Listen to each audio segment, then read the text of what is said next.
نبی پاک فرماتے ہیں کہ شعبان میرا مہینہ ہے اور رمضان اللہ کا مہینہ ہے۔ تو اس سے زیادہ ایک عاشق رسول کے لیے اس مہینے کی اور کیا سگنیفیکنس ہوگی اور کیا اس کی خوبصورتی بیان کی جائے کہ رب العالمین کے حبیب صلی اللہ علیہ وسلم خود فرما رہے ہیں کہ شعبان میرا مہینہ ہے۔ عاشق رسول کے لیے تو یہی کافی ہے اس مہینے سے محبت کرنے کے لیے کہ جس نبی سے محبت ہے، جو پیارے آقا ہمارے بیلوڈ ہیں، ان کا پیارا مہینہ، ان کا مہینہ جو ہے وہ شعبان کا مہینہ ہے۔ سیدی غوث اعظم رضی اللہ تعالیٰ عنہ شعبان کے ان 5 حروف کے بارے میں کیا خوب فرماتے ہیں کہ شین سے مراد شرف یعنی بزرگی کے ہیں، عین کے معنی بلندی کے ہیں، اینڈ با فار بر یعنی کائنڈنس اینڈ بینیولنس یعنی با سے مراد بھلائی ہے، بر ہے، نیکی ہے، الف فار الفت افیکشن، الف سے مراد محبت ہے، and Noor for Noor light یعنی نون سے مراد نور ہے۔ غوث پاک فرماتے ہیں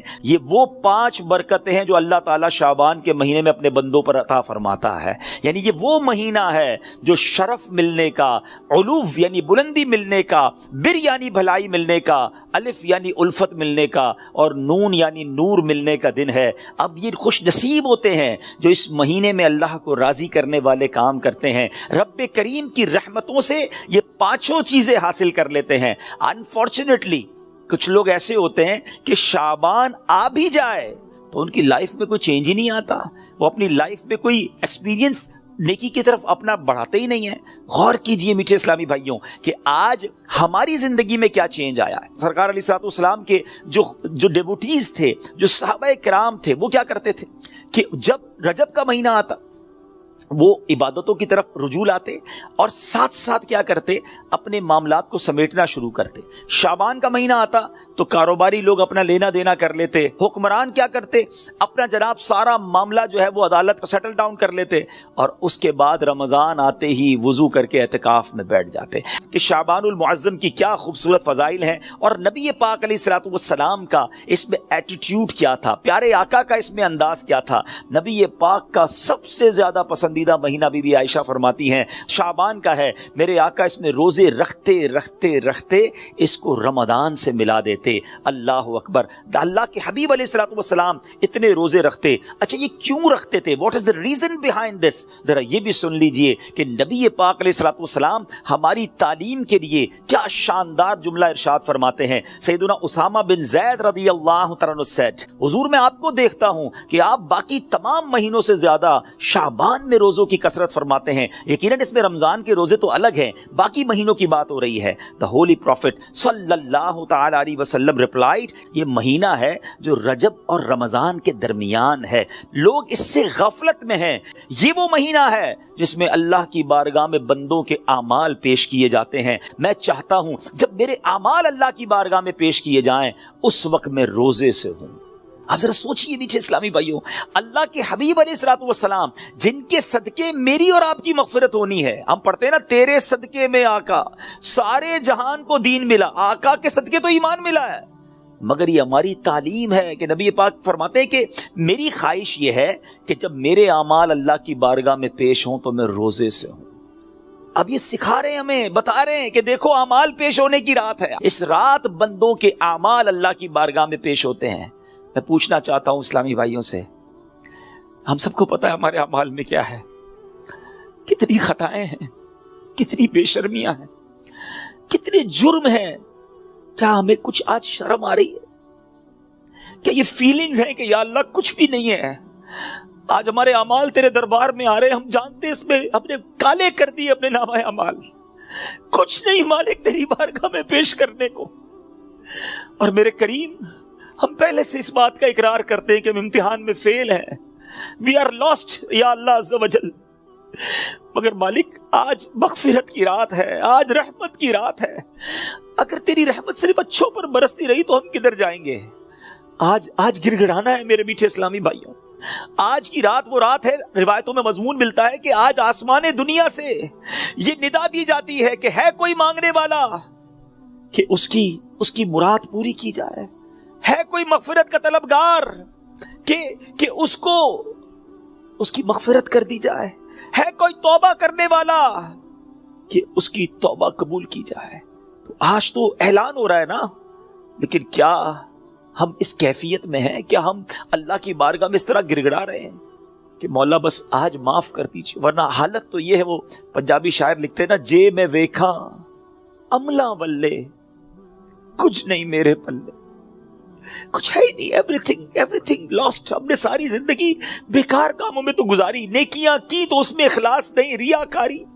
جے میں ویکھا عملہ بلے کچھ نہیں میرے پلے، پر جے ویکھا میں رحمت رب دی بلے بلے بلے. اس رات کا احادیث میں کس انداز سے ذکر ہوا. بی بی عائشہ کہتی ہے میں نے نبی پاک علیہ الصلوۃ والسلام سے سنا ہے کہ اللہ اپنی رحمتوں کے دروازے، رحمتوں کی جو برسات ہے وہ ان 4 راتوں میں برساتا ہے. مضمون حدیث ہے نمبر 1 the night of عید الاضحیٰ، وہ رات جو عید الاضحیٰ سے پہلے آتی ہے. نمبر 2 the night of عید الفطر، جس کو چاند رات ہم کہتے ہیں، رمضان کے بعد جو رات آتی ہے صبح عید ہوتی ہے. یہاں میں عرض کرتا چلوں کہ وہ رات بھی تو کچھ دنوں میں آئے گی، مگر اس رات کیا ہوتا ہے؟ طوفان بدتمیزی ہوتا ہے. یہ رحمت کی رات ہے، یہ مغفرت کی رات ہے. نمبر 3 15 شعبان کی رات، اور اس رات اس سال مرنے والوں کے نام بھی لکھے جاتے ہیں. آپ فرماتی کہ نبی پاک نے فرمایا اس رات اس سال میں کس کو کتنا رزق دیا جائے گا یہ بھی شب برات لکھا جاتا ہے، اور اس سال کون کون حج کرے گا یہ نام بھی شب برات لکھے جاتے ہیں. اتنی نازک رات ہے. The 4th night، 8 اور 9 ذوالحجہ کی درمیان کی رات، یہ 4تھی رات ہے جو رحمتوں کے دروازے کھول دیے جاتے ہیں، اور یہ عرفہ کی رات کہلاتی ہے. Dear Islamic brothers, how critical the 15th night of Shaban المعظم is. کتنی نازک رات ہے. غوث پاک کہتے ہیں کچھ کفن دھل کر تیار ہوتے ہیں مگر اس کو پہننے والے بازاروں میں گھوم رہے ہوتے ہیں. فرماتے کچھ لوگوں کی قبر کے گھڑے خودے تیار ہوتے ہیں مگر وہ گھوم رہے ہوتے ہیں، وہ بازار میں مذاق مستی اور جناب گناہوں میں مصروف ہوتے ہیں. ایک بات میں آپ کو بس اس جملے کے تحت بتاؤں، پہلے بات پوری کر لوں پھر میں آپ کو پریکٹیکلی بھی سمجھاؤں گا. کچھ لوگ ہنسی مذاق کر رہے ہوتے ہیں مگر موت کا وقت قریب آ گیا ہوتا ہے. فرماتے کچھ گھر بالکل بن کر تیار ہو گئے ہوتے ہیں مگر مکین جو اس گھر میں رہنے کے لیے آنا چاہتا ہے اس کا آخری وقت بھی آ گیا، اس کی قبر بھی تیار ہو چکی ہوتی ہے. اب ذرا اس کو پریکٹیکلی سمجھیے. آپ جب قبرستان جاتے ہیں کچھ قبریں تیار ملتی ہے نا، صحیح بات بتاؤں پریکٹیکل، جو قبریں کھودی ہوئی ہیں نا، جن کی بھی کھودی ہوئی ہیں وہ زندہ ہیں اس وقت. ہاں تھوڑی دیر بعد مرنا ہے انہوں نے اور پھر اس قبر میں آ جانا ہے. کفن کی دکان پر جب کبھی جائے نا تو وہاں کفن وہ طے کر رہا ہوتا ہے، پلاسٹک میں ڈال رہا ہوتا ہے. ایکچولی جس کا کفن طے کر رہا ہے نا وہ اس وقت زندہ ہے، تھوڑی دیر بعد اس نے مرنا ہے. یہ کفن خریدنے کوئی آئے گا دکان سے، اس کو کفن پہنایا جائے گا، اور جو قبر تھوڑی دیر پہلے گورکن نے یا 1 دن پہلے کھودی تھی یہ اس کے لیے کھودی تھی جو زندہ ہے. تو مجھے اور آپ کو پتا نہیں ہے کہ ہماری قبر کھودی بھی کہیں ریڈی تو نہیں ہے، کہیں کفن طے تو نہیں ہو رہا.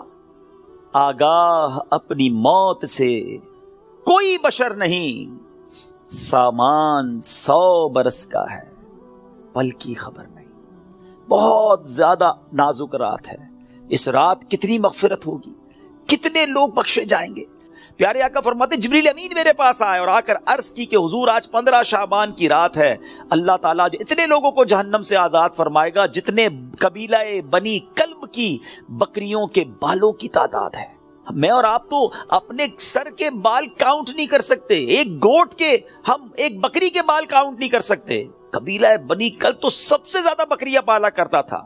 اٹ مینز ملینز بلینز لوگ آج کی رات بخشے جائیں گے. مگر اس رات بھی کچھ لوگ ایسے ہیں جن پر اللہ تعالیٰ نظر رحمت نہیں فرمائے گا. انفیڈل مشرک پر نظر رحمت نہیں فرمائے گا. حدیث کا مضمون کیا بنا کہ شرک کرنے والے اس رات وہ نہیں بخشے جائیں گے. پھر فرمایا جو احادیث کا مجموعہ ہے، ماں باپ کو ستانے والا، ماں باپ کا نافرمان، شراب کا عادی نہیں بخشا جائے گا. خدا را ان چیزوں سے توبہ کرو. ہماری زبان پر تو کلمہ ہو، درود ہو، اے کاش تلاوت کرتے کرتے موت آئے، درود پڑھتے پڑھتے. یہ کیسے ہوگا جب آپ ان چیزوں کے عادی بنیں گے نا؟ جو شراب کا عادی ہو تو اس کا بہت زیادہ چانس ہے کہ وہ نشے میں مر جائے گا. تو خدا را اس سے آج رات توبہ کر لے. اللہ بڑا کریم ہے، ابھی رات کمپلیٹ نہیں ہوئی ہے، صبح تک یہ رحمت جاری ہے. معافی مانگ لیجئے، سجدے میں سر جھکائی. ماں باپ کو اگر ستایا ہے، if your parents are not happy with you, please ان کے پاس جائیے اور معافی مانگیے، ان سے ان کے پیر پکڑ لیجئے. ماں باپ راضی تو رب راضی. ماں باپ ناراض تو رب ناراض، ان کو ناراض نہ کرو۔ اور اس حدیث سے کیا سیکھنے کو ملا کہ جو کٹ آف ٹائز کرتے ہیں، جو اپنی فیملی کے ساتھ رشتہ داری قطع کر دیتے ہیں، منقطع کر دیتے ہیں، ہم ان کے پاس نہیں جائیں گے، ہم ان کے گھر نہیں جائیں گے، ہم فلاں رشتہ دار کے پاس نہیں جائیں گے، نہ کرو ایسا۔ یہ رشتہ داریاں کاٹنا اللہ کو کتنا ناپسندیدہ ہے کہ شب برات بھی وہ لوگ نہیں بخشے جائیں گے۔ تو پلیز ان عادتوں سے اپنی جان چھڑا لیں۔ اور یہ جو ایڈلٹری کی طرف، زنا، بدکاری کی طرف جو بندہ جاتا ہے نا، یاد رکھیے گا پہلے نظر بہکتی ہے، پھر دل بہکتا ہے، پھر شرمگاہ، پھر پرائیویٹ پارٹس حرام کاری کی طرف جاتے ہیں۔ تو ہمارے یہ شٹر جو ہے نا، اسی کو بند کر دینا کہ حرام نہیں دیکھوں گا۔ اپنے موبائل پر، اپنے انٹرنیٹ ڈیوائسز پر ہم کیا دیکھ رہے ہوتے ہیں؟ پہلے حرام بندہ دیکھتا ہے، اور پھر یہ جو ہم نے دوستیوں کے نام پر جو گرلز اینڈ بوائز کی دوستیاں چل رہی ہوتی ہیں کہ نہیں جناب ہم only friends, it is not allowed in Islam. یہ دوستیاں ہی پھر حرام کی طرف لے کر جاتی ہیں۔ جو اسلام نے ہمیں جن چیزوں سے منع کیا، مسلمان ہیں، ہمیں جنت میں جانا ہے نا، اللہ کو راضی کرنا ہے۔ اگر رب ہی ناراض ہو گیا تو بنے گا کیا؟ آج کی رات اگر ایڈلٹری کرنے والا نہیں بخشا گیا پھر اس کو سوچیے تو اس کا بنے گا کیا؟ تو پلیز میک ریپینٹنس، گر گڑائیے اپنے رب کی بارگاہ میں۔ اور دیکھیں توبہ کیا ہے۔ توبہ کے ویسے تو کئی ڈیٹیل علماء نے بتائی، مگر ان شارٹ اگر میں آپ کو بتاؤں نا، الندم التوبہ، شرمندگی توبہ ہے۔ پہلے تو اپنے اندر گلٹ فیل کیجئے کہ یا اللہ میں بہت برا ہوں، بہت غلطیاں ہیں، مالک معاف کر دے، اور پھر آئندہ نہ کرنے کا پکا ارادہ، اے اللہ اب نہیں کروں گا، میں تجھ سے وعدہ کرتا ہے، پرومس ان یور کورٹ یا اللہ عز و جل، میری توبہ قبول کرنے مالک اب نہیں کروں گا۔ تو یہ پکی توبہ انشاءاللہ، کیا پتا اللہ کریم کی آج رحمت برس جائے اور وہ ہمیں آج معاف کر دے۔ What a beautiful incident، کیا خوبصورت واقعہ، ذرا ایمان کی جو چاشنی کے ساتھ سنی۔ امیر المومنین سیدتنا عمر بن عبدالعزیز رحمت اللہ تعالی، حضرت عمر بن عبدالعزیز امیر المومنین تھے، جس وقت 15 شعبان کی رات عبادت میں مصروف ہیں۔ جب وہ اپنے سر اٹھاتے ہیں نا تو اپنے ساتھ ایک گرین کلر کا پیپر دیکھتے ہیں جس کا نور آسمانوں تک جا رہا ہوتا ہے۔ It was bearing the words، اس میں لکھا ہوا کیا ہے؟ هذه براءة من النار من الملك العزیز لعبده عمر بن عبد العزیز، یہ اللہ کی طرف سے اپنے بندے عمر بن عبد العزیز کے لیے جہنم کی آگ سے آزادی کا پروانہ ہے۔ ہائے ہائے ہائے، جس سے رب راضی ہو ان کو ایسے انعامات عطا ہوتے ہیں۔ تو میرے میٹھے اسلامی بھائیوں، ذرا سوچئے کہ ہم نے بھی تو اللہ سے مغفرت لینی ہے نا، ہم نے بھی تو اپنے رب کو راضی کرنا ہے۔ ہمارے بزرگان دین ہمیں سمجھاتے ہیں کہ یہ دنیا جی لگانے کی نہیں ہے، ہم سب کو اس دنیا سے جانا ہے۔ ذرا امیر المومنین حضرت ابوبکر صدیق رضی اللہ عنہ کا فرمان سنیں، وہ کیا کہتے ہیں؟ the leader of the believers سیدنا صدیق اکبر رضی اللہ عنہ would say during the sermon، ان کا ایک انداز ہوتا تھا، وہ خطبے کے دوران کیا کہتے ہیں؟ where are those with beautiful faces، کہاں ہیں خوبصورت چہروں والے؟ where are those who were arrogant about their youth، کہاں ہیں وہ لوگ جو اپنی جوانی پر بڑا ناز کرتے تھے؟ where have those kings gone who had magnificent cities constructed and had them fortified with giant forts، کہتے ہیں وہ بادشاہ کدھر ہیں جنہوں نے بڑے بڑے شہر بنائے اور بڑے بڑے قلعے بنائے، ان کی شان و شوکت ہوا کرتی تھی۔ where are those who were victorious on the battlefield، کدھر ہے وہ سپہ سالار اور وہ جنگجو جو میدان جنگ میں جیتا کرتے تھے؟ without any doubt time has ruined them and they are now lying in the darkness of the grave، بغیر کسی شک کے وقت نے انہیں ختم کر دیا، پامال کر دیا، اور آج وہ اپنی اندھیری قبر میں ہیں۔ hurry up، جلدی کرو، exceed in performing good deeds and seek salvation، سیدنا ابوبکر صدیق کہتے ہیں جلدی کرو اور اللہ کو راضی کرنے والے کام کر لو اور نجات حاصل کر لو۔ کاش یہ باتیں ہمارے دل میں گھر کر جائے۔ بندہ کہتا ہے یار ابھی تو ایک گھر ہے، 2 بنانے ہیں، ابھی تو چھوٹا ہے بڑا بنانا ہے، ابھی تو یورپ میں ہے پاکستان میں بھی گھر بنانا ہے، ابھی تو چھوٹا بزنس ہے بڑا کرنا ہے، 5 ایئرز بعد یہ ٹارگٹ ہے، 10 ایئرز بعد یہ ٹارگٹ ہے، 20 ایئرز بعد یہ ٹارگٹ ہے، اتنے پاسپورٹ لینے ہیں، یہ جناب ویزے لینے ہیں، مگر پتہ بھی نہیں چلتا اور بندہ کیسے دنیا سے چلا جاتا ہے۔ آئیے میں آپ کو ایک اور واقعہ سناؤں۔ سیدنا عمر بن عبدالعزیز جن کو براءت کا پروانہ ملتا ہے، یہ امیر المؤمنین ہے، کس قدر نیک ہے۔ ایک بار ایک جنازے کے ساتھ قبرستان تشریف لے گئے، ہم بھی گئے گریو یارڈ، ہم بھی جاتے ہیں جنازے میں، ہماری کیا کیفیت ہوتی ہے؟ look at the feeling of سیدنا عمر بن عبدالعزیز رضی اللہ عنہ when he visited graveyard۔ وہاں ایک قبر کے پاس بیٹھ کر غور و فکر میں ڈوب گئے. کسی نے عرض کی اے امیر المومنین آپ یہاں تنہا کیوں تشریف فرما ہے؟ فرمایا ابھی ابھی مجھے قبر نے مجھے پکار کر بلایا اور بولی اے عمر بن عبد العزیز مجھ سے کیوں نہیں پوچھتے میں اپنے اندر آنے والوں کے ساتھ کیا برتاؤ کرتی ہوں؟ میں نے اس قبر سے کہا مجھے ضرور بتا. وہ کہنے لگی جب کوئی میرے اندر آتا ہے تو میں اس کا کفن پھاڑ کر جسم کے ٹکڑے ٹکڑے کر ڈالتی ہوں اور اس کا گوشت کھا جاتی ہوں. کیا آپ مجھ سے یہ نہیں پوچھیں گے میں اس کے جوڑوں کے ساتھ جوائنٹس کے ساتھ کیا کرتی ہوں؟ میں نے کہا یہ بھی بتاؤ. تو کہنے لگی ہتھیلیوں کو کلائیوں سے، گھٹنے کو پنڈلی سے، پنڈلیوں کو قدموں سے جدا کر دیتی ہوں.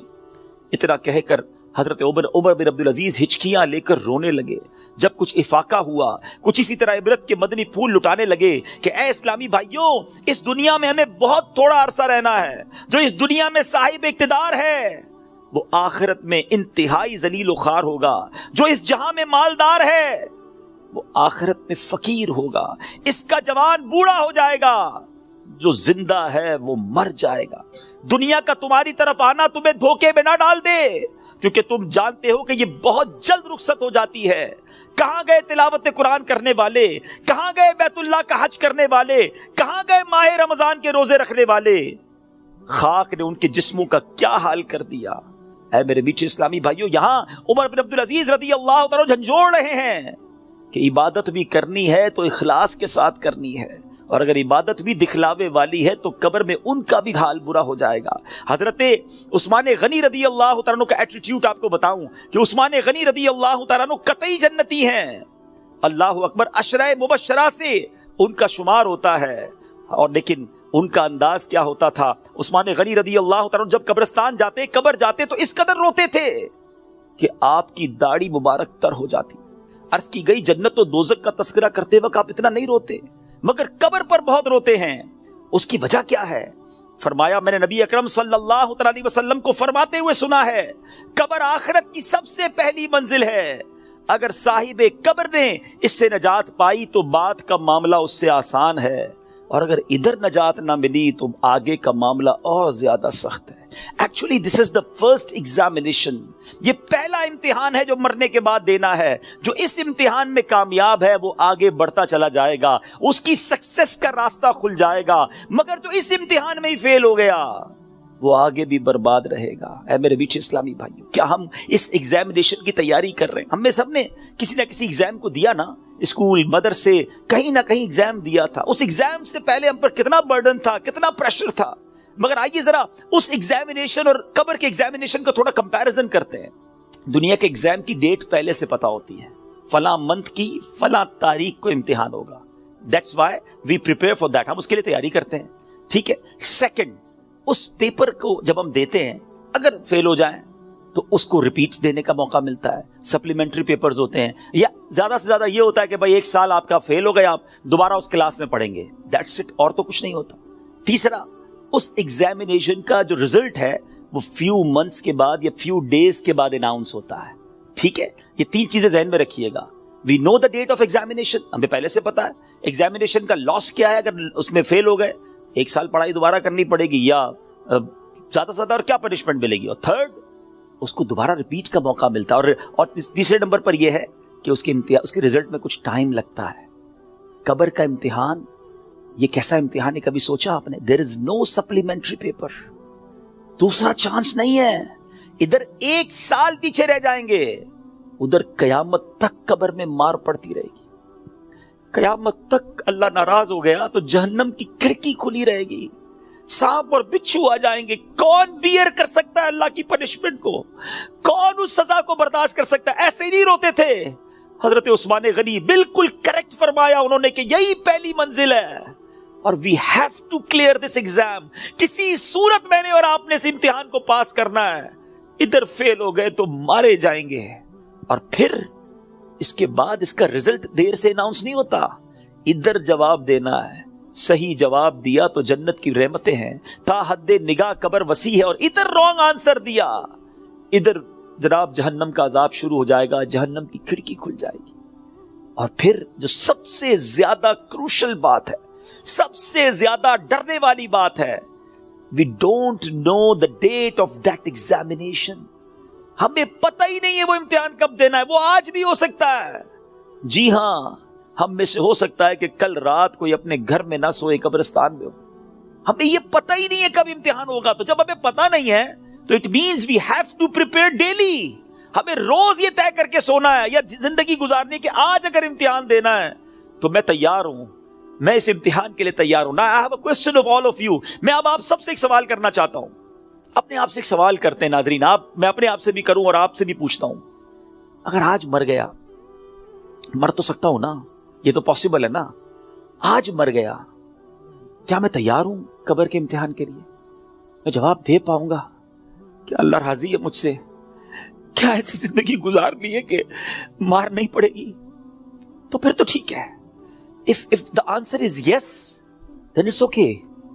اور اگر آنسر یہ نہیں آ رہا دل سے کہ نہیں ابھی تو بہت گناہ ہے، بڑی خطائیں ہیں، توبہ کرنی ہے، اچھا بننا ہے، نمازیں بھی کئیوں کی قضا ہو رہی ہیں، حرام روزی بھی چل رہی ہے، حرام چیزوں کو دیکھ بھی رہا ہے، حرام سن بھی رہا ہے، جھوٹ بھی زبان سے گیا نہیں ہے، غیبتیں بھی جاری ہیں، ماں باپ الگ پریشان ہیں، فیملی الگ ٹینشن میں ہے، روزی حرام بھی چل رہی ہے، ابھی نہیں مرنا بھائی، ابھی تو توبہ کرنی ہے۔ تو پھر بتاؤ نا کب توبہ کرو گے، کب قبر کی تیاری کرو گے؟ ابھی تو سنا کہ یہ اچانک موت کا ہوگا شکار، پتہ بھی نہیں چلتا۔ روز صبح کئی لوگ گھر سے نکلتے ہیں اور کہہ کر جاتے ہیں کہ میں جب ایوننگ میں واپس آؤں گا نا تو یہ والا کھانا بنا کے رکھنا، یہ والے میرے کلوتھس استری کر کے ذرا ریڈی کر کے رکھنا، have to go with my friends. بندہ واپس نہیں آتا، لاش واپس آتی ہے۔ ایسا ہوتا ہے نا، ہمارے ساتھ بھی ایسا ہی ہوگا، پتہ ہی نہیں ہوگا، اور لوگ کہیں گے یار ہمارے ساتھ ہی تو تھے آج، ارے صبح ملاقات ہوئی تھی، کل تو کھانا ساتھ کھایا تھا، اس کا انتقال ہو گیا۔ آج آپ کہتے ہیں نا کسی کے بارے میں، ایسی ہمارے بارے میں کوئی کہے گا، تھوڑے دن تک لوگ یاد رکھیں گے، اس کے بعد ہم ہوں گے، ہماری قبر ہوگی، ہمارے اعمال ہوں گے۔ اگر چین میں ہوں گے نا تو پھر ٹھیک ہے۔ اگر زندگی نماز پڑھتے ہوئے گزر رہی ہے، سنتوں کے مطابق ہے، حلال روزی کما رہے ہیں، درود پڑھ رہے ہیں، تلاوت قرآن ہو رہی ہے، حرام چیزوں سے بچ رہے ہیں، نیکی کی دعوت کے کاموں میں انوالو ہیں، تو پھر تو انشاءاللہ خیر ہو جائے گی انشاءاللہ۔ پھر تو نبی پاک تشریف لائیں گے اور پھر اعلیٰ حضرت لکھتے نا قبر میں لہرائیں گے تا حشر جلوے نور کے، جلوہ فرما ہوگی جب طلعت رسول اللہ کی۔ لیکن اپنے آپ سے پوچھو، کسی اور سے نہ پوچھو۔ I know very well، ہر بندہ اپنے بارے میں جانتا ہے کہ میں کتنا برا ہوں، تجھے تو خبر ہے میں کتنا برا ہوں، تو عیبوں کو میرے چھپایا الہی۔ ہمیں سب پتا ہے اپنے بارے میں۔ تو پلیز میرے میٹھے اسلامی بھائیو، اس ایگزام کی تیاری کیجیے۔ ایگزام میں کوسچن بھی ڈکلیئر ہیں۔ اچھا، دنیا کے امتحان میں تو سوال پتہ نہیں ہوتے نا، یہ قبر کا امتحان بڑا نرالا ہے، سوال پہلے سے پتا ہے، جواب بھی پہلے سے پتا ہے، مگر جواب وہی دے سکے گا جو ایمان لے کر جائے گا اور جس سے اللہ اور اس کے رسول راضی ہوں گے۔ حالانکہ آپ نے یہ 100 بار اس جواب کو پڑھ لیا، اس دن یاد اسی کو آئے گا جب پوچھا جائے گا من ربک کا، تو وہ کہے گا ربی اللہ۔ جب پوچھا جائے گا ما دینک کا، تمہارا دین کیا ہے، وہ کہے گا دینی الاسلام۔ اور پھر ایک پیارا سا چہرہ دکھایا جائے گا اور پوچھا جائے گا تو جس نے نبی پاک پر درود پڑھتے ہوئے، سلام پڑھتے ہوئے ان کی سنتیں اپنائی ہوں گی، چہرے پہ داڑھی سجائی ہوگی، سنت کے مطابق زندگی گزاری ہوگی، وہ تو دیکھ کر عرض کرے گا نا کہ وہی آقا ہیں جن کے لیے میں درود پڑھتا تھا، سلام پڑھتا تھا۔ اے فرشتوں، میں تو مر کے پہنچا ہوں یہاں اس دل ربا کے واسطے، لیکن ایسی لائف گزری کہ نہیں، کہیں ایسا نہ ہو کہ نبی پاک جب تشریف لائیں تو نبی پاک کی پہچان ہی نصیب نہ ہو، آقا ہی چہرہ نام سے موڑ لیں، کیونکہ نبی پاک نے فرمایا نا فمن رغب عن سنتی فلیس منی، جس نے میری سنت سے منہ موڑا وہ ہم میں سے نہیں۔ سوچئے، سنت کے بغیر جو زندگی گزار رہے ہیں، حرام کاموں میں زندگی گزار رہے ہیں، گناہ گار تو ہیں مگر بندے تو رب کے ہیں نا، وہ بندوں کو ان کی ماؤں سے زیادہ چاہنے والا ہے، اس کی رحمت تو چاہتی ہے، جی ہاں اس کی رحمت چاہتی ہے کہ میں اور آپ بخشے جائیں، مگر ہم چاہتے ہیں کہ نہیں؟ ہمارا یہ انداز ہے کہ نہیں کہ مولا آج ہم بس تیرے دربار میں آ گئے ہیں، مجرم حاضر دربار ہے، سر جھکا لیا ہے، مانتا ہوں مولا میں سب سے برا ہوں، مگر آج بخش دے مالک۔ قبر میں وہ کون سے اعمال ہیں جو کام آئے؟ ہم اکیلے ہوں گے نا، اندھیری قبر ہوگی، کبھی سوچا ہمارے روم کی لائٹ چلی جائے، ڈر لگتا ہے، پنکھا نہ چلے، ایئر کنڈیشن گرمیوں میں نہ چلے تو نیند نہیں آتی، جنریٹر، یو پی ایس کتنے انتظام کرتے ہیں، کبھی سوچا کہ قبر میں ہوا آئے گی کہ نہیں، اکیلا ہوں گا، کیا ہوگا میرے ساتھ؟ اور اگر اللہ نہ کرے ادھر سانپ بچھو آ گئے, ادھر جہنم کی آگ ہوگی, تو ہم کیا کریں گے؟ آئیے میں آپ کو بتاتا ہوں. حضرت سیدنا ابو ہریرہ رضی اللہ عنہ فرماتے ہیں کہ جب مومن مردے کو قبر میں رکھا جاتا ہے تو عذاب کی روک تھام کے لیے, عذاب سے سیکیور کرنے کے لیے, سنو وہ کیا سیکیورٹی ہوگی؟ نماز اس کے سر کی جانب, زکوٰۃ رائٹ سائڈ پہ دائیں طرف, روزہ لیفٹ سائڈ پہ بائیں طرف, صدقہ, صلہ رحمی اور لوگوں کے ساتھ حسن سلوک جو ہوگا وہ پاؤں کی طرف آ جاتے ہیں. بس جب عذاب اس کے سر کی طرف سے آتا ہے تو نماز کہتی ہے میری طرف سے کوئی راستہ نہیں ہے. جب رائٹ سائڈ سے عذاب آتا ہے تو زکوٰۃ کہتی ہے میری طرف سے بھی کوئی راستہ نہیں ہے. جب لیفٹ سائڈ سے بائیں سائڈ سے عذاب آتا ہے تو روزہ کہتا ہے میرے یہاں سے بھی کوئی راستہ نہیں ہے. پاؤں کی طرف سے عذاب آتا ہے تو صدقہ اور دوسرے نیک اعمال کہتے ہیں ہماری طرف سے بھی داخلے کا کوئی راستہ نہیں ہے. یہ سیکیورٹی ہے. نماز, زکوٰۃ, روزہ, صدقہ و خیرات, رشتہ داروں کے ساتھ اچھا سلوک, یہ وہ عادتیں ہیں جو قبر میں کام آئیں گی. پلیز ان عادتوں کو اپنا لیجیے. آج شب برات قبرستان جانے کی رات ہے تو قبر کو یاد کریں نا. Try to prepare for your grave. لوگ کہتے ہیں برائٹ فیوچر ہونا چاہیے. ارے جتنا برائٹ فیوچر کے بارے میں سوچتے ہو کبھی برائٹ گریو کے بارے میں بھی تو سوچو نا, کہ قبر بھی تو برائٹ ہو, وہ بھی تو روشن ہو, ادھر اندھیرا نہ ہو. یاد رکھیے گا قبر فقط دو طرح کی ہوتی ہے. دیر از نو تھرڈ آپشن. اللہ کے حبیب علیہ الصلوۃ والسلام فرماتے ہیں جس کا مضمون ہے قبر یا تو جنت کے باغوں میں سے ایک باغ ہوتی ہے یا تو دوزخ کے گھڑوں میں سے ایک گھڑا. Now we have to decide, we have to think about it. ہمیں سوچنا ہے کہ میری لائف ایسی ہے کہ قبر جنت کا باغ بنے گی یا اللہ نہ کرے جہنم کا گھڑا بن جائے گی. پیارے آقا مدینے والے مصطفیٰ صلی اللہ علیہ وسلم ایک اور بڑا خوبصورت فرمان فرماتے ہیں, اے سورہ ملک پڑھنے والوں تمہیں مبارک ہو, اے قرآن سے دوستی کرنے والوں تمہیں مبارک ہو. قبر میں دیکھو یہ کیسا کام آنا ہے. اللہ کے حبیب فرماتے ہیں بے شک قرآن میں 30 آیتوں پر مشتمل ایک سورت ہے جو اپنے پڑھنے والے کے لیے شفاعت کرتی ہے یہاں تک کہ اس کی مغفرت کر دی جائے گی, اور یہ سورہ ملک ہے. تو روز رات مغرب سے لے کر فجر تک کسی بھی وقت آپ سورہ ملک کی تلاوت کریں, یہ قبر میں کام آئے گی. کتنے سارے سافٹ ویئرز ہیں ہمارے موبائل میں, ڈیلی کتنے سافٹ ویئر آن کرتے ہیں. کبھی چیک کیجئے کہ ایک دن میں کتنی بار, بعض اوقات ہنڈریڈز آف ٹائم ہم موبائل آن کرتے ہیں, کسی سافٹ ویئر کو آن کرتے ہیں. اتنے سارے سافٹ ویئر آن لائن ہوتے ہیں روزانہ. جب میں اور آپ چلے جائیں گے نا قبر میں, دنیا سے جائیں گے, یہ سارے سافٹ ویئر آف لائن ہو جائیں گے. ہو سکتا ہے لوگ ڈھونڈیں گے کہ یار یہ بندہ 5 دن ہو گئے آن لائن نہیں ہوا. ہم دیکھتے ہیں لاسٹ سین کب ہے, یہ لاسٹ کب آن لائن ہوا تھا, اچھا ابھی جاگ رہا ہوگا یا سو رہا ہوگا. لوگ اس سے چیک کر لیتے ہیں کہ یار اس نے لاسٹ سین کب کیا تھا. 1 دن ہو گیا سافٹ ویئر نہیں آن ہوا, 2 دن ہو گئے آن لائن نہیں ہوا, 3 دن ہو گئے آن لائن نہیں ہوا. جب جا کے پوچھتے ہیں تو پتا چلتا ہے بندہ ہی آف لائن ہو گیا ہے, یہ بندہ مر گیا ہے, یہ قبر میں چلا گیا ہے. لیکن آپ نے کبھی سوچا یہ سارے سافٹ ویئر آف لائن ہو جائیں گے. جس نے قرآن تھاما ہوگا نا وہ قرآن قبر میں بھی آن لائن ہوگا. وہ قرآن قبر میں روشنی اور نور کا کام شفاعت کرے گا, روکے گا عذاب کو. تو اس کو تھام لو نا جو قبر میں بھی آن لائن رہے. اس سافٹ ویئر کو کب کھولتے ہیں ہم؟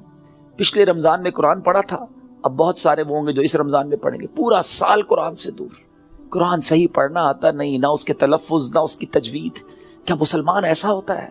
کیا قرآن سے اتنا دور رہ کر زندگی اچھی ہے؟ نہیں میرے بیچ اسلام. اللہ کے حبیب علیہ الصلوۃ والسلام فرماتے وہ دل ویران ہے جس میں کچھ قرآن نہیں ہے. چیک کرو ہمارے سینے میں کتنا قرآن ہے, ہم کتنا قرآن روز پڑھتے ہیں. پلیز کیا ایسا نہیں ہو سکتا کہ میں روز یہ نیت کر لوں کہ میں اس وقت تک سوؤں گا نہیں جب تک میری آنکھیں قرآن دیکھ نہ لیں, میرے کان کچھ قرآن سن نہ لیں, اور میری زبان کچھ قرآن پڑھ نہ لے. کتنی اچھی زندگی ہے قرآن کے ساتھ. تو پلیز اللہ کے کلام سے دوستی کریں. صدقہ و خیرات یہ دن ہیں اللہ کی راہ میں خرچ کرنے کے. صحابہ کرام شعبان میں اپنی زکوٰۃ ادا کرتے تھے تاکہ رمضان میں غریب لوگ اچھے طریقے سے اپنا رمضان گزار سکے. زکوٰۃ دیں اور پھر صدقہ خیرات زکوٰۃ. سبحان اللہ, یہ اتنا اللہ کو پسند ہے کہ اللہ کریم نے قرآن مجید فرقان حمید میں جو کامیاب لوگوں کے اوصاف بیان کیے نا, ویسے میں آپ کو ہنٹ دے دیتا ہوں, قرآن کی بات کی ہے نا, آپ سورہ مومنون 18 پارے کی سٹارٹ کی جو سورت ہے نا, سٹارٹ ہی اسی سے ہوتا ہے. 11 آیتیں, 11 آیات.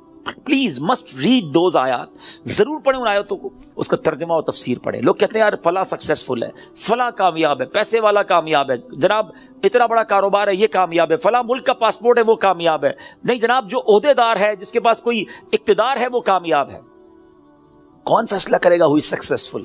جس نے کائنات بنائی, جس نے مجھے بنایا, جس نے آپ کو بنایا, وہ رب فرماتا ہے قد افلح المؤمنون ہے، یہ 18واں پارہ شروع یہیں سے ہوتا ہے کہ بے شک ایمان والے کامیاب ہو گئے ہیں. ہائے ہائے. اور پھر اس کے بعد ان ایمان والوں کے اوصاف، وہ کون سے ایمان والے ہیں، ان کے اندر اسپیشلٹی کیا ہے، اللہ نے ان 10 آیتوں میں بیان بھی فرما دیا. اور جو آخری 11ویں آیت ہے نا، اس میں تو انعام بھی بتا دیا کہ ان کو ملے گا کیا، ان ایمان والوں کو ملنا کیا ہے. ضرور پڑھیے گا، ایمان تازہ ہو جائے گا. مگر میں چونکہ صدقہ اور خیرات کی بات ہو رہی ہے، زکوٰۃ دینے والی بات ہو رہی ہے، تو شروع کی 3-4 آیتیں سناتا ہوں آپ کو. اللہ قرآن میں فرماتا ہے بسم اللہ الرحمن الرحیم قد افلح المؤمنون الذین هم فی صلاتهم خاشعون والذین هم عن اللغو معرضون والذین هم للزکاة فاعلون. اللہ فرماتا ہے بے شک مراد کو پہنچے ایمان والے ہیں. اب مراد کو پہنچے کیا کرتے ہیں؟ جو اپنی نماز میں گر گڑاتے ہیں. کیا ہماری نمازیں ایسی ہیں؟ اول تو نماز پڑھتے نہیں، پڑھتے تو دھیان کہیں اور ہوتا ہے. فوکس نماز میں خشوع و خضوع ہے جن کی. پھر فرمایا جو کسی بیہودہ بات کی طرف التفات نہیں کرتے. ادھر تو حال یہ، کوئی بتاؤ یار، کوئی ویب سائٹ بتاؤ، کوئی کلپ بھیجو، کوئی سافٹ ویئر بتاؤ جدھر سے معاذ اللہ گندی بری باتیں دیکھنے کو ملے. قرآن کہتا ہے جو بیہودہ بات کی طرف توجہ ہی نہیں کرتے، یہ ہیں ایمان والے، یہ کامیاب لوگ ہیں. اور آگے فرمایا اور وہ زکوٰۃ دینے کا کام کرتے ہیں. خوش نصیب ہے وہ لوگ جو زکوٰۃ دیتے ہیں. یہ دن آئے ہیں، اپنی زکوٰۃ کا پراپر حساب کریں، اللہ کی راہ میں دل کھول کر خرچ کریں. اور یہ میں ایک اور بات بتا دوں، جب بھی عبادت کریں نا، وہ خوش دلی کے ساتھ کریں، وارم ویلکم کریں عبادت کو، برڈن فیل نہ کریں. کبھی کبھی لوگ کہتے ہیں یار زکوٰۃ دینی پڑے گی، اتنا ساری زکوٰۃ بن رہی ہے. مثال کے طور پہ کوئی کہتا ہے اگر میری 10 لاکھ زکوٰۃ بن رہی ہے، او ہو، ارے خدا کے بندے، اللہ نے 4 کروڑ دیے تو 10 لاکھ بن رہی ہے نا. شکر ادا کرو، اللہ نے دینے والا بنایا، مانگنے والا نہیں بنایا. میں تو کہتا ہوں جو زکوٰۃ دے وہ سجدہ شکر بھی ادا کرے کہ مالک تیری مہربانی، تو نے دینے والا بنایا، مانگنے والا نہیں بنایا. تراویح پڑھنی پڑے گی، رمضان آ گیا ہے. ارے اللہ کے بندو شکر ادا کرو، اللہ نے پیر سلامت دی، اللہ نے پھر رمضان دے دیا، پھر روزے رکھوں گا، پھر تلاوت کروں گا، پھر تراویح. خوش دلی کے ساتھ برڈن فیل کر کر اگر آپ عبادت کریں گے اس کا ثواب بھی نہیں ملنا، اللہ ناراض ہوگا اس سے. خوش دلی کے ساتھ ویلکم کریں عبادت کو، انشاءاللہ اللہ اور عطا فرمائے گا. اور یہ صدقہ، خیرات، زکوٰۃ، یہ تو ملٹیپلیکیشن ہے آپ کے مال کی. تو ہے میرے میٹھے اسلامی بھائیو، اس میں ماہ رمضان سے پہلے خوب سخاوت کریں. سخی اللہ کو بڑا پسند ہے. اللہ اکبر. حدیث کا مضمون ہے سخی اللہ کے قریب، بندوں کے قریب، جنت کے قریب ہوتا ہے اور دوزخ سے دور ہوتا ہے. اور جو بخیل ہوتا ہے نا، کنجوس، سٹنجی، فرمایا وہ اللہ سے بھی دور، بندوں سے بھی دور، جنت سے بھی دور ہوتا ہے، دوزخ کے قریب ہوتا ہے. آپ سوچ لیجئے کون سے گروپ میں جانا ہے. اللہ سے دعا کرو اللہ سخاوت عطا فرمائے اور اپنی راہ میں دل کھول کر خوش دلی. دیکھیں انجوائے کر کے خرچ کرو گے نا، اس کو پتہ کیسے انجوائے کر سکتے ہیں آپ، اس کو کیسے خوش دلی کے ساتھ کر سکتے ہیں. مال انسان کو یقیناً پسند ہوتا ہے. یہ انسان جو ہے نا، اس کے اندر جس کو کہے کہ دل کے اندر مال سے محبت ہے. اب اس مال کو خرچ کرتے ہوئے خوشی کیسے ہو، اس کا بڑا پیارا علماء نے طریقہ بتایا کہ بندہ یہ سوچے، یہ سمجھے اور یقین کرے کہ جو میں دے رہا ہوں نا، یہ جا نہیں رہا ہے، یہ میرے ہی اکاؤنٹ میں جمع ہو رہا ہے اور ملٹی پلائی ہو رہا ہے. سبحان. جب یہ آپ کا مائنڈ سیٹ بن جائے گا نا، مثال کے طور پہ ہمارے یہاں لوگ کمیٹی ڈالتے ہیں، BC ڈالتے ہیں، تھوڑے تھوڑے پیسے. کیوں یار؟ مشکل وقت میں کام آئیں گے، اسی لیے ڈالتے ہیں نا. تو یہ واقعی وہ پیسے ہیں جو مشکل وقت میں کام آئیں گے. اور یہ وہ مشکل وقت ہوگا جب کوئی مدد نہیں کر سکے گا. Nobody help us on the day of judgment. کیوں کہ وہاں تو آپ نے سنا ہے نا، ماں بھی جواب نہیں دے گی، والد بھی جواب نہیں دے گا، والد کو بیٹا جواب نہیں دے گا. تو یہ وہ میرے پیسے ہوں گے جو مجھے اس وقت ملیں گے اور ملٹی پلائی ہو کر ملیں گے. یہ میں نہیں کہہ رہا، اللہ کریم فرماتا ہے، حدیث قدسی میں ہے جس کا مضمون ہے اے ابن آدم اپنا مال میرے پاس جمع کرا دے.